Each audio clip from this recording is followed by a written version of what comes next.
Cyberstorm Access, what are projected to be the top 10 decks for this new format? Don't be like 30% of you that have not smashed the ever-living crap out of that subscribe button. Smash it so you guys don't miss out more awesome content. We finally get some change here with Cyberstorm Access. We're going to put Scareclaw down here at number 10. Now, I actually thought very hard about where I wanted to put this. It can move up or down the ladder depending. But with Vicious as Shroud, I think that the combo build gets a whole lot better, especially when you can play Prisma, drop Vicious, and then, you can turn your Prisma into the Link 1, and then start the Reverse Engineer combo in order to capitalize and make those bigger boards. I think that's what you really want to see in terms of capabilities. It's amazing what one little fusion card actually adds into the pool of things in order to extend the deck out pretty well. I actually think that we'll get a whole lot new lines of play with this, but for now, that's what I'm at least projecting to see here in terms of new power for the metagame. So yeah, Scareclaw is going to open up very, very strong. Next up here is Traptrix. As long as Evenly Matched exists as a card, I think Traptrix will have a fantastic job at breaking boards, honestly.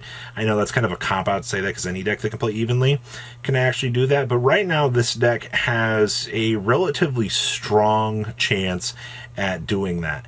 And then, I mean, going first, you make a board, your opponent looks at Sarah and goes, what am I supposed to do about that?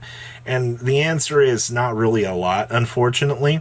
But Traptrix, in terms of its availability and, I mean, just being a budget-esque deck, really has given it the chance to shine. You'd be surprised how much budgetary options can really carry players in the current format. So I think we're going to see Traptrix stick around, at least in top 10. Like I said, you can interchange Scareclaw and this, depending on the early predictions and how things will kind of combo out here for that. Next up is Labyrinth. Congratulations, Labyrinth's back on top 10, actually showcasing some interesting power here. Now, what I think is interesting about Labyrinth is Chaos Angel is like that little missing boss monster that this deck gets kind of out of left field.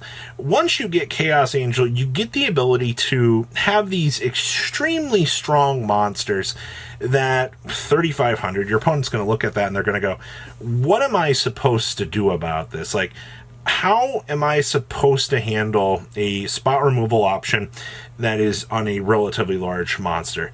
The issue is not a lot, unfortunately. I think that the more that we do see Labyrinth kind of stick around here, I mean, Eradicator Epidemic Virus is absolutely amazing as a card. I think that players were going to probably take a step back from Labyrinth. It might not truly be like 8th place, it might be 10th. But I think it's going to be a very strong contender now. Next up is Sprite. Now, I moved Sprite down a little bit on this list because I'm not exactly sure how it's going to fare. Sprite needs a little bit of time to develop a lot of its tech choices. But Sprite, in terms of all of the different builds, have all been successful in some sort of capacity, all right? It's just once you figure out ratios, once you figure out the optimal build, you're usually in a very good position. Figuring out that, I think, is going to be the thing. We just need to be very patient and give Sprite the chance to do its thing. Once players get those characterizations down, it'll be fine. I think... I mean, honestly, as late, the Evil Twin Sprite Runick build has been by far the one that has shown up a little bit more. The more you can scrape off more of the fat and then kind of get down to more of the root in terms of like the extra value that you can generate, that typically seems to be about the best way to play the deck. So we'll see how that goes. Next up is Despia, or Fallen of Albaz, the entire Albaz deck in its prime. Now with triple branded fusion, I mean, obviously, like, the deck looks like it's going to be kind of scary until they ash the branded fusion. I still think that choking out the branded fusion is the thing that hurts this deck most. And I think a lot of people kind of going forward here are going to... We'll have to wait and see. The deck can obviously do Expulsion Lock with the new monster as long as you can see the appropriate pieces. That's for sure. Expulsion's still an amazing card in and itself, don't get me wrong. I mean, extra deck locking is good, but the deck was already falling off at the end of last format. The new cards do add in some flavor into the deck, and I think we will kind of see the deck go through a renaissance. coming back up to speed. But well, it's going to be a very big game of wait and see where its official place in Top Cut will actually go. And then we have Mathmech. So what flavor Mathmech you want? You want to put in the new firewall stuff? Oh, wait. We get a new boss monster in the form of the big firewall Link 6? Ah, you bet your butt. This deck is just gotten some huge power-ups. I think a lot of people are going to be very surprised when they play against this deck. And they just are like, what in the world? A firewall Link 6? Like, what's going on here? Quick effect, it's bouncing back. You're getting revives now when you're destroying things. That's pretty good.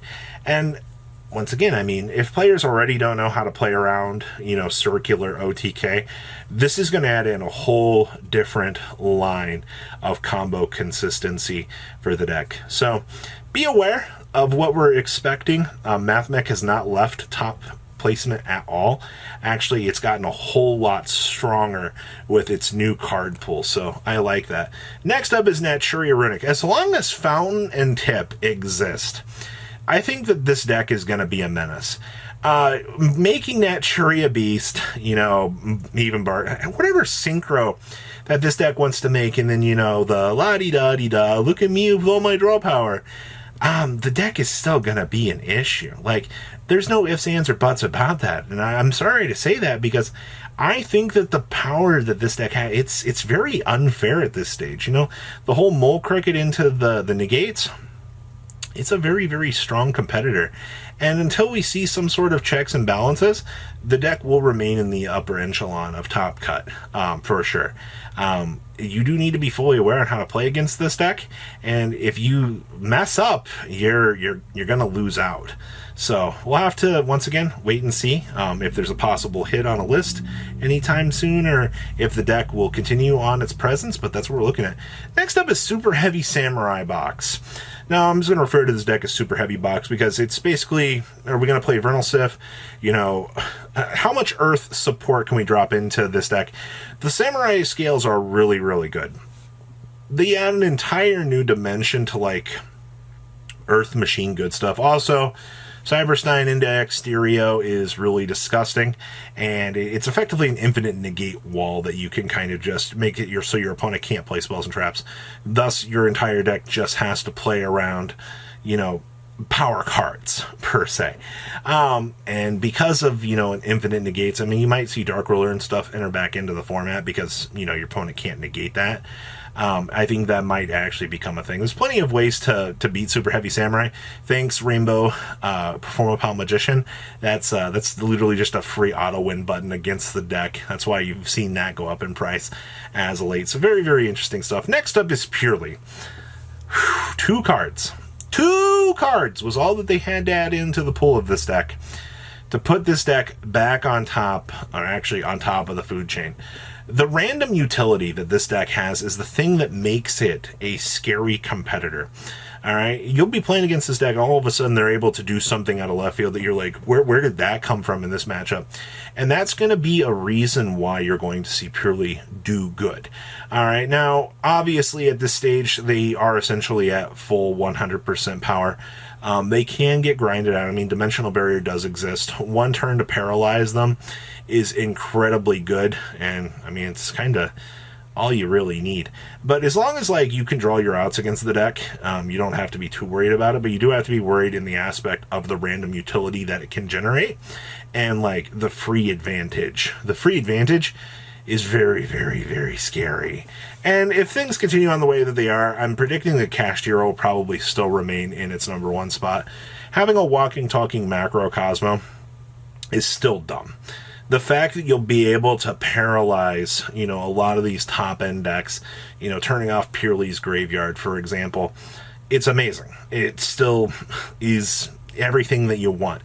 It'll come down to, like, how the rest of the format can shape up around this, but if we leave the deck at 100% power, there's literally no reason why Kashtira should not remain at, a very large spot. So, what do you guys think? Please, leave a comment down below, tell me what you guys think, and I'll see your beautiful faces back here later in the day, guys. Peace out.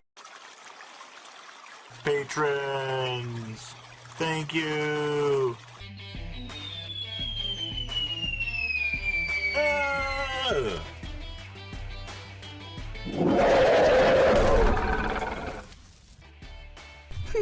you so much for watching. Check out these other videos.